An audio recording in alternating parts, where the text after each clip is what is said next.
One of the problems that a lot of people have is that at the center of their creative process, they have a tyrant, a thought process which won't allow them to do anything. And this thought process often says, this is what I want to make. And if it isn't this in every single moment, then I'm not going to take the next step.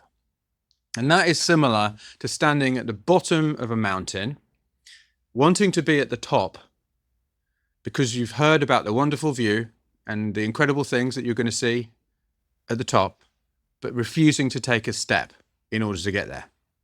Because we have this idea of what we want to make, we have this idea of how good we want it to be, we have this conscious vision of the type of music that would really express who we are, the kind of unique music we want to make. And then that vision is the very thing that becomes the barrier to us taking any steps forward. Well, that's not good enough. All right, let's delete that. Let's try something else. Or I'm going to edit that. Without having actually done anything, we just end up going round and round in circles, often looping, right? We're constantly editing ourselves because it doesn't yet sound like the thing that we are envisioning. Well, this is a mistake because your vision, what you think you want in terms of your music, is only a part of where your music will come from. Okay, because another part, actually a bigger part, is what happens when you actually make music, when you play. And when I say play, it doesn't have to mean play instruments. It could be drawing things in, but taking a playful approach to the creative process and doing loads of experiments and moving things forward and not being so attached to our vision. Of course, within play, our vision is important because it's a direction that we go in. Yeah, the vision is, okay, I'm going to go in this direction, but while we're playing, other things often happen. And the very best artists, if you ask them, how did you think of that idea? They will often say, if you listen to any podcasts like Song Explode or anything like that, they will often say, well, I didn't actually think of it. I noticed it. This thing happened that wasn't what I was going for exactly, but it happened along the way. I was going in this direction and this other thing happened. I went, oh, that. In play, we do things going in a particular direction of our vision. And yes, some of those things will occur. Some of those things will eventuate. Some of those things will become a reality, our vision. Right? But along the way, we've got to be open, playful enough, carefree enough to allow other things in as well. You know, that aphorism, was it a mistake is a hidden intention? I don't know if that's true or not. Maybe it is. That's what I mean by the unconscious part of play. Some of the things that we end up doing, we're not actually aware that we want to do. But the reason that we've noticed them is that some part of us, the unconscious part of us, does want to do that without us even knowing it.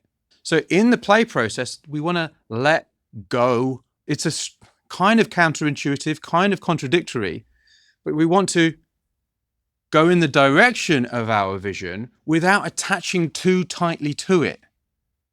We want to be free while going in a particular direction, because it's not that the vision is unimportant, but it is that the vision doesn't want to become the thing that we judge everything by. Well, it's not what I thought. It's not what's in my head. That isn't the way we will find our best music. We want to have a vision, go in a particular direction, and play with it and allow other things to be there. Because then what ends up happening as a result of all these experiments and playing over time is we start to notice certain patterns in our music. Okay, hang on a minute. These ideas are kind of making sense to me as a kind of group of things. These types of sounds are kind of making sense to me. And what can seem like random chaos, there starts to emerge a pattern that can be our unique style, that can be our unique music. By doing these multiple sessions and working on lots of music and playing with all of these experiments and using our conscious vision to move in a particular direction and noticing other things, what can seem like chaos through the creative process, you start to go, hang on a minute. No, not that, all that, not that. Some of the stuff that I thought I wanted, actually, I want to do this over here. And also this other stuff that I thought I wanted now makes much more sense in the context of these things I didn't expect. So there is conscious vision. There is unconscious, to a certain extent, play, which encompasses the conscious vision as well. But then over time, there is emergent synthesis. This synthesis of ideas is actually the thing that becomes our unique style. It is as much about moving forward into the chaos and being okay with the chaos as it is about knowing what we want, right? What we want is important, but only in the context of this system, if you like. We are part of our creative process. We are a participant in our creative process.